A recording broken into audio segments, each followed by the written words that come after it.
Hello les taureaux, j'espère que vous allez bien. Aujourd'hui on se retrouve pour votre guidance de la semaine du 2 au 8 septembre 2024. Bien entendu ça reste une guidance générale, donc ne prenez que si ça résonne en vous, que si ça vous parle, c'est très important. Comme toujours, je vous inviterai à aller voir votre signe solaire, ascendant, lunaire, pour avoir le plus d'informations possibles pour vous pour cette semaine.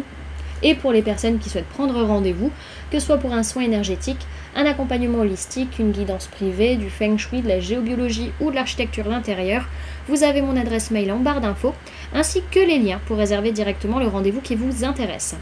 Également, pour les personnes qui sont intéressées par les événements à venir, que ce soit des événements que je propose ou des événements auxquels je participe et où vous pouvez me retrouver, vous avez le lien en barre d'informations et également vous pouvez me trouver sur Facebook, Instagram, LinkedIn et TikTok. Voilà les amis, on est parti. Alors, pour cette semaine, il peut être question d'une personne de signe d'eau, cancer, poisson, scorpion, alors qui est dans votre entourage, qui peut ne pas se sentir très bien. Ça peut être également, si vous avez des signes d'eau dans votre carte, des planètes ou des signes qui vont venir influencer un petit peu vos énergies, qui vont vous mettre dans des énergies pas forcément idéales. En tout cas, il s'agit d'une semaine où il peut être question de dépendance affective, de sabotage émotionnel ou une tendance à se sacrifier émotionnellement également. On n'arrive pas forcément à guérir des choses au niveau émotionnel, au niveau psychique, et on a peut-être du mal également à aller en profondeur à l'intérieur de soi. Ok. Alors, sur le plan énergétique pour vous, alors, il peut être question d'une personne du signe du cancer par rapport à qui il y a un nouveau départ. Pour d'autres, c'est que on prend la décision. Vraiment, on est dans les énergies en tout cas d'agir, de prendre une décision pour prendre un nouveau départ et un nouveau commencement dans sa vie. Donc là c'est au niveau énergétique, c'est pas encore dans la matière.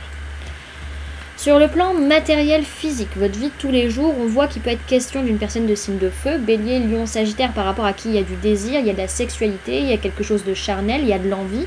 Pour d'autres, c'est dans tous les cas que vous êtes dans des énergies très passionnées, avec beaucoup de désir, où vous passez à l'action, vous prenez des risques, que ce soit dans votre vie de tous les jours ou que ce soit par rapport à votre vie sexuelle. Ok. Ensuite, sur le plan professionnel, il peut être question d'une personne de signe d'air, Gémeaux, Balance, Verseau, par rapport à qui vous êtes sur la défensive, à moins que ce soit cette personne qui soit sur la défensive vis-à-vis de vous par rapport à des événements qui arrivent prochainement.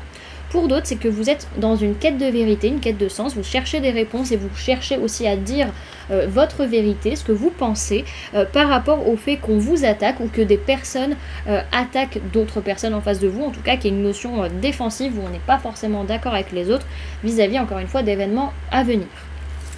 Ok.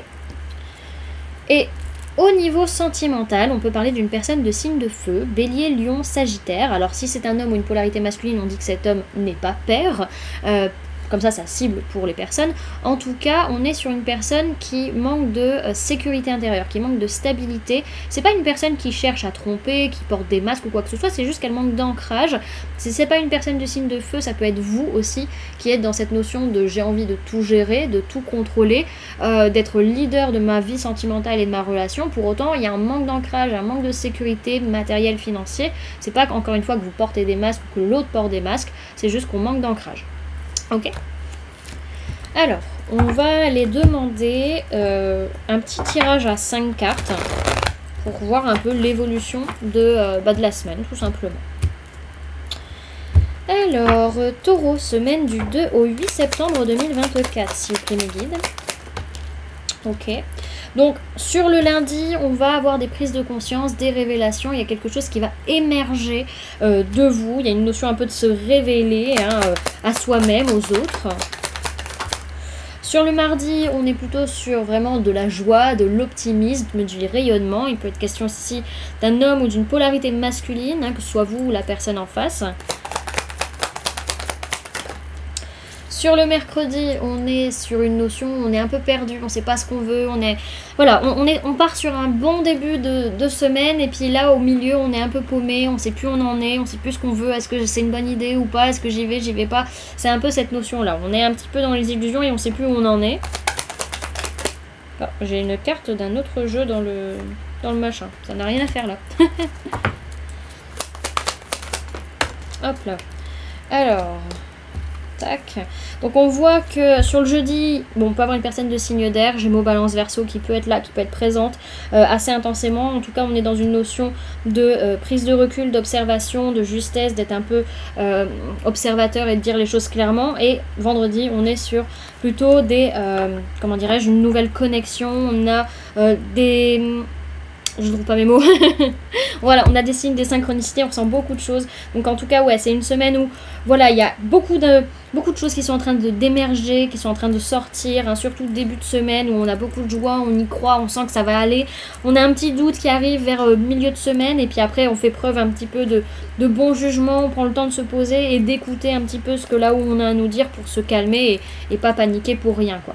Ok, alors derrière sur le week-end ce que j'ai c'est que on va avoir tendance à, enfin on va soit abandonner une situation, soit on va laisser derrière nous des émotions négatives qui ne nous appartiennent plus, qui ne nous servent plus et on va fuir ou ne pas, alors c'est surtout les émotions liées, blessures de trahison, blessures d'injustice, on peut avoir vraiment cette notion de laisser derrière soi des choses pour fuir ou ne pas prendre de responsabilité et avoir tendance à trahir ou à être injuste ou au contraire c'est cette attitude que l'on laisse derrière parce qu'on laisse les émotions qui sont connectées derrière nous.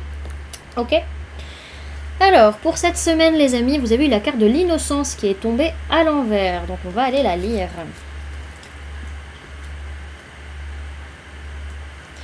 Hello. On vous parle de spontanéité, d'enfant intérieur, de légèreté, de fraîcheur. Sa formule sacrée, c'est « je m'émerveille ». Son essence, c'est « dans ma tête, ça s'agite, ça crépite et mon corps en mouvement s'exprime librement, sans se soucier du temps.